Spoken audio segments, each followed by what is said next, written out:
AI is more than the model, right? So if we think about the model at being at the nucleus, it still sits within the architecture of a broader system. You're not going to hire 500 new people and change your business's business model just so you can do security the old way.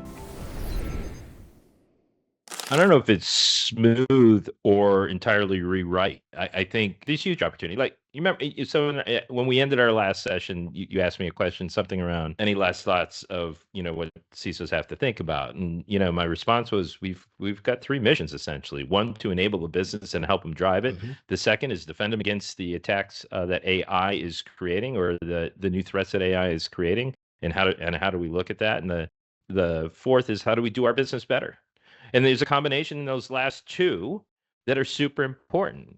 I was teasing you earlier and saying we're not going to have, firewall engineers. We're not going to have cloud security engineers. Do you really think we're going to have level 1 risk analysts in 2 years? Sorry, we're going to have probably L4, L5 that knows how to determine and assess the results coming out of it, AI, but our general entire ecosystem, we're going to have the data, the assets, and the LLMs capable to be able to provide managed insights into very specific parts of the operations that we provide. And you can do this from architecture to threat analysis to engineering to operations, any part of our organization where there's manual interpretation, collection of information, or analysis. Why are we going to do that in the future? So yeah, you get me actually kind of, spun up in a great way when you say, can we do something different with AI? If you're not using the data assets in that you have access to, and or that the products you use have access to, and create innovative insights and operational processes to replace manual efforts, again, you're not going to be in this job in 2 or 3 years. You have to.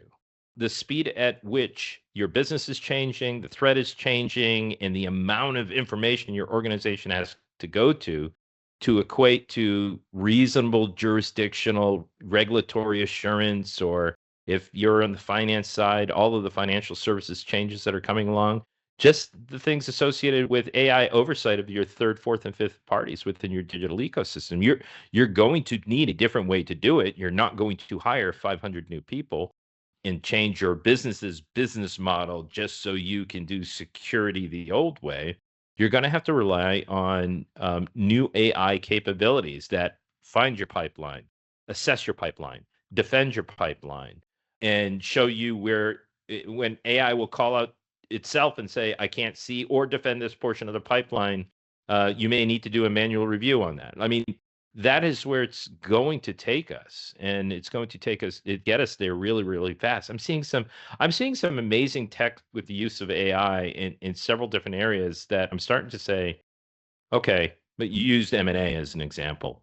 If I can utilize an integrated AI assistance in part of my due diligence process, my agreed upon due diligence process, do I need to send 4 people to another person's company for 30 to 60 days to do deep dive?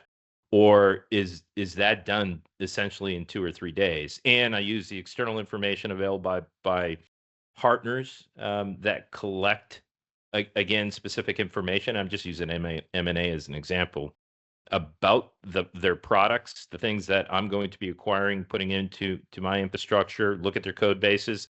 I mean, we could never go through all the code bases of all the organizations. I mean, I remember one year at EMC, it was something like we did something like 56 acquisitions in 6 years, right? Between companies, assets, people, technology. I mean, we would never been able to done that. I think Yeah. I'd be confident now saying that I could put in an automated capability to be able to test some of the most important assets that we're acquiring, prior to integration. I mean, that's huge. So yeah, I think everything we're about to do is going to change in a very dramatic way, in a very positive way. Yeah. You mentioned, this goes back to the last episode. I think you mentioned data at least 4 times in the last 5 minutes of that particular episode. And then just even in the start of this one, I think you've mentioned data at least 3 times. So for those who didn't know, data is really, really important to an AI system. Uh, but when I also hear you talk about being able to review the infrastructure of a company that you are acquiring by reading code and going through the repo, and I combine that with talking about the data, I combine that with things that you've mentioned before around the APIs and the identities. The AI is more than the model, right? So if we think about the model at being at the nucleus, it still sits within the architecture of a broader system. And each of those layers have potential security risk vulnerabilities associated with them. And what you're describing is the ability to automate the security review at each of those layers and have a very complete picture of the overall risk that that particular AI system might pose to the organization. My question in all of that is you're making the point that we need to have AI to do that. Are those like discrete and separate AI systems that you're imagining or AI agents, right, that are doing that work? Or is it an integrated whole of a platform that's able to identify vulnerabilities and surface them at each of those different layers? I have I feel like you're backing me into is AI as a platform going to be a thing. I'm not going to dance around it. I'm not backing you into anything. I I'm going to just say yes and yes, Byron. Listen, there can everybody do everything? Maybe, probably not really. So, are we going to see? And I'm just saying M&A because you opened up with it. I love that area actually. M&A is a great area. Um, but could we see an agentic platform, AI assessment and assurance platform for M&As, independent, like a startup company that's all they do, and essentially they tag in via API, an authoritative API, to control infrastructure, code repo structure, edge defense structure, your CSPM, your ASPM, your DSPM, and it goes and does an evaluation based on that in a matter of a couple days. Yes, I see that happening. Right? yeah. Some of that, whoever takes that and goes and develops that business idea, let me know. I'd love to see it. I'm not asking for royalties, but I mean, like, that's a real thing. Yeah. And so I can see several of these popping up, and security as a platform companies, the big the Palos and Cisco's and like the bigger companies buying those and making an integrated part of a platform they deliver. So I see security as a platform getting bigger through security as an integrated AI platform moving forward. But I don't see that happening in the next 2 or 3 years. I see that happening over a time horizon of 5 to 10, Mm, when people are really solving these hard business problems with great agentic or next generation generative AI capabilities. I heard a quote the other day from someone I really respect, and they were talking about, we were having a discussion on agentic AI and whether or not agentic AI defense, which I'm a big believer in, right? I have a great friend used to work with, multiple time CISO. Now he's in the he's starting a startup in the agentic defense space, and he and I were having this conversation, and I've been talking to other people about it, and this other person had said, you know, we're at this cusp with AI, and its ability to do the progressive work necessary within the initial model through integrations, that in the next 3 to 5 years we may not even need agentic agents doing work on behalf, because the AI will just know. And mm, therefore, because the AI will just know, and then you can do certain things, it's going to be assertive AI techniques with controls that will just do it out of the main platform. Is that there in 3 to 5 years? I don't know, but I know that people are running towards the advancement of what used to be RPAs to agentic now, that mhm. integrates directly into AI, and that we're going to need to figure that out sooner rather than later. Yeah, no, I definitely see that. I I think back to when I was still in the consulting world, and RPA and big data were kind of exploding together. And now I look back on that and see it as like they were the seeds of It's the of the AI, precursor. right? Yeah, Because yeah. I mean, that's the yeah. data. I mean, like people forget. This is why I'm always harping, and obviously, I do a lot of public speaking, and I work with the large multinationals, and people always want to jump into the AI side of it, and I do the simple thing like, do you know how much AI code you have? Do you know what it supports? Do you know the infrastructure it's on? Do you know the data resources it's used? Do you know if you can use those data resources? You have access to that. Can you track it? Can you log it? Can you do things regulatory people are going to be concerned about? You can ask some really basic questions. And just in the data alone, we have to get these basic things straight, and put in really, really good capabilities and use advanced capabilities. Like if you're trying to do, like 5 years ago, I did data defense and access assurance with 7 products. That's crazy, right? Yeah. Like if you're not doing it with a DSPM product, one of the 5 or so great ones that are out there, Mhm. then I don't even know how you're doing it today. Like, I Yeah. mean, that's it's crazy. It's hard to do. So I mean, you're going Yeah. to have to adopt these next generation technologies to enable your business to go do what it needs to do in AI. Yeah, yeah, no, and I'm glad you brought that back. And you indulged me a little bit to broaden it. I mean, we're still talking about enablement. I think you opened it up by saying you got to get excited about it. You have to be willing to imagine, quote unquote, the art of the possible. That's what Felix Knoll, our CRO, likes to talk about. And so we've explored that a lot, like here in these last few minutes, of the art of the possible just within the security space. But if we can become more astute and insightful in how we're using AI, or the ways that we could use AI within the context of the business, then we're inevitably advancing and driving the business solutions forward, because we're not kind of standing there at the gate saying, no, you still have to do it this old way because that's the way we trust that, that's the way we've done it for years, and that's the way we trust doing it. And I think there's ways to look at what you're saying with these new tools, like these new technologies.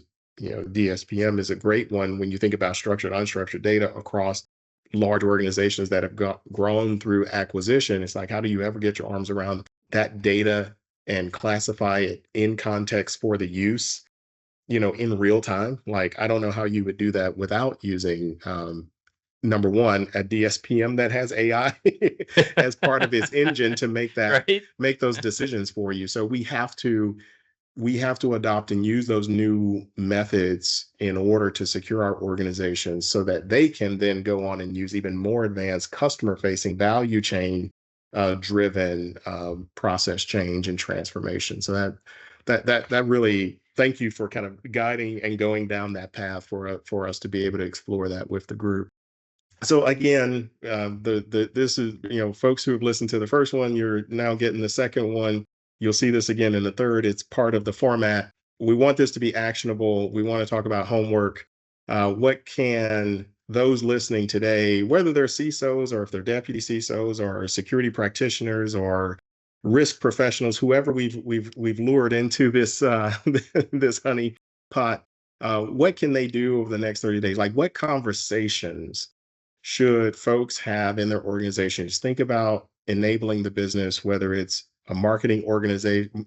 Should they go to the marketing part of the business? Should they go to the call centers? Like, where are we seeing the fastest adoption of potential AI projects and use cases? And because you mentioned last time, like, relationships. And as a CISO, we need to have these relationships across the business so that we can stay connected. So in the spirit of, people should have in the last time already done some due diligence and got their phone calls out there and things of that nature, like when they have those follow-up meetings in this next segment, like after this next segment, what are some conversation starters around business enablement that they could use to stay engaged?